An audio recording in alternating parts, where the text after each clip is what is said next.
with me today is Suzanne Jarrard. She's the principal of Chestatee High School and also the director of secondary education for Hall County. Suzanne, thank you for being with us today. Thank you so much for having me. Absolutely, absolutely. So how have you and your family been doing through all the COVID-19 and everything? Yes, well, I'm very thankful to say that we're all healthy. So that's been a huge blessing. You know, we're sort of empty nesters. Our kids are gone, and so it's just my husband and I, and we're both essential workers, so we've both been gone most of the time, still as normal. We have been encouraged to work from home some, and I have to tell you, hadn't got that down. My first time I got dressed just like I am today, and my husband said, "Are you working from home?" And I was like, "Yeah." And so he said, "Why are you dressed up?" And I was like, I didn't know what I was supposed to do. I mean, I had everything. I was ready. So I've since learned that you don't quite have to do that. Well, following along those lines, what have some of the challenges been from doing school at home? Gosh, yes. Well, you know, we go into education because we're people, if that makes sense. So I'm never in my office. I am always, if I'm in my office with the door shut, something's going down. So I am always in the hall. I always have a little rolling cart that I get made fun of. I have this rolling cart that I go from place to place and I work. So we're used to seeing kids. We're used to loudness. We're used to teachers. We're used to interaction. And we're just not getting that. So that's been a huge challenge. Another challenge is just with the technology. Right. You know, in the district, we were very blessed that we had some platforms ready. We had Canvas, which is an online learning platform that we were already using. And so we were ready to dive in and get that going.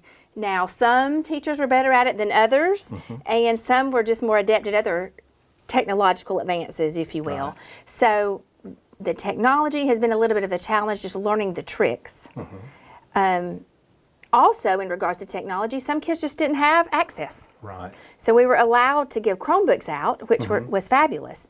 But a Chromebook with no internet isn't a whole lot of help. Right. So those have been some challenges that we're working to overcome and trying to seek some solutions. Right, right. Well, with this, obviously we're all having to face some challenges, but even with the challenges, we've also found some positives. So what have, if any, have there been some silver linings? Absolutely. With everything? You know, we start every faculty meeting with a silver lining of some sort. So I think depends on what lens you look through in life, Chris. You can find a positive in any situation. That's right. You can find something that you don't want to repeat or something that you want to repeat. So I've seen leadership from teachers I had never seen before step up and say, "Let me help." I've seen community with a capital C.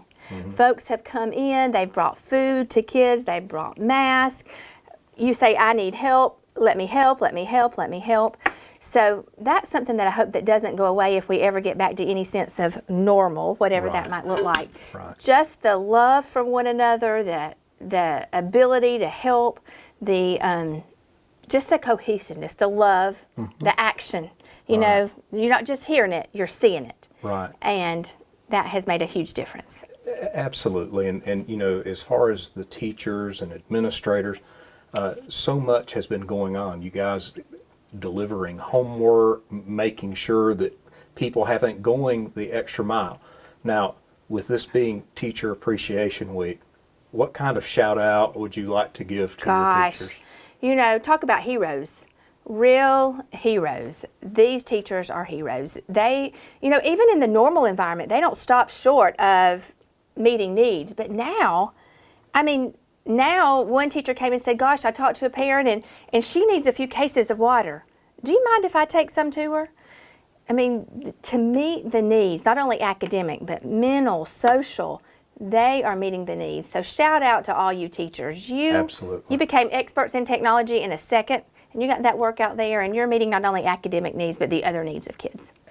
Absolutely. When you love people, you find a way to get it done, don't you? That's right. Now, with that, I know that there's probably going to be no return to what, quote unquote, normal was, but what's the biggest thing you miss about the way it used to be, or the normal? I miss those loud hallways.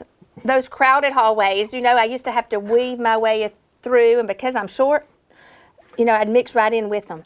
So I miss that. I miss the laughter. I miss hearing the kids side by side and talking, and I miss the buzz of high school. You know, high school never dies. It's always alive with activity.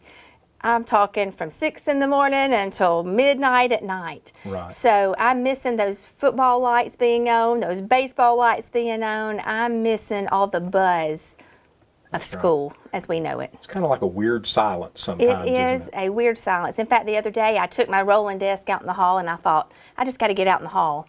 I didn't stay long. I was sad. That lunchroom, it's just sad. Right, right. Well, I know if you're experiencing that sadness I know our seniors are going through a lot of different things. What advice would you give them? What words of wisdom? Well, first of all, I mean, we just got to acknowledge that it's just a terrible time for them. I mean, there is no good, there's just no covering it up. It's a sad time. They're missing things that we all look forward to and had the opportunity to do, the proms, the traditional graduations, those kinds of things. But you know, Chris, I think they're making memories. Absolutely. I don't know about you, but I can barely remember my high school graduation, but they will. They'll have a story to tell their grandchildren. They'll have a story to tell their children. You know, I read a quote that said, we can't really control the wind. We can just adjust our sails. Well, they have the opportunity to adjust their sails. They're leaving a legacy. That's right. So while I know it's disappointing, and I'm not making light of it, I'm not shortchanging that in any way, but gosh, they too have the opportunity to step up to lead their peers. Those underclassmen are still looking up to them, and they're setting the course, the sails still for those who are coming after them. Well, you know, as you're talking about adversity, obviously adversity is with us for our entire life, and you have to learn how to adjust. Now, speaking of that, as a leader, you've had a few adjustments that you've had to make. Gosh, isn't that the truth? You know, I heard one time you're going up a mountain or coming down in a valley, right? Isn't that life? You're just constantly adjusting to the positives and the negatives, and that is so true as leaders. You know, I'm accustomed to building the plane as we fly it, but now I don't even know what we're flying. Because one day you'll get some information, you'll plan. I mean, you'll pour your heart into planning. And then the next thing you know, that something's changed. So all that planning has gone into really, now we're not doing this at all. So I've learned as a leader, you got to be completely transparent. And you got to say, guys, it is what it is. This is what it is. This is why we made the decision. And now this is why we can't make the decision. Right. So transparency, communicating. Those things have helped me, I think, try to weather the storm. Right. And you know, no matter what, people are people. So you still got to care about your people, and you got to find a way to do so. That's right. So what can you do to help somebody? You know, what can a senior do to help somebody? What can I do to help somebody? Reaching a phone call. I have been amazed at the difference in a phone call, a handwritten note. Just any kind of little encouragement goes a long way, and especially in times like these. Absolutely. And you know, the one thing that I know about you and your staff, you love the kids. And you know, when you love somebody, you don't draw a line. You do whatever it takes. Absolutely. And I just want to tell you that as a community, we're blessed to have you as a principal, and we're blessed to have your staff at Chestatee. The teachers in our community all over have blown me away, just seeing how they have gone above and beyond, delivering meals, delivering homework, checking on students, even though some might not be doing what they should, just to encourage them. So I just want to say thank you. Well, thank you. I'm so thankful to just rub elbows with wonderful educators, be a little piece of their story in making a difference. And, you know, years down the road, there's no doubt in my mind, we're going to say, remember when, and we're planting trees for shades in the future. So. That's right. Say thank you to our educators. Say thank you to your teachers. Just let them know how much you appreciate them. God bless you, and I hope you have a great day.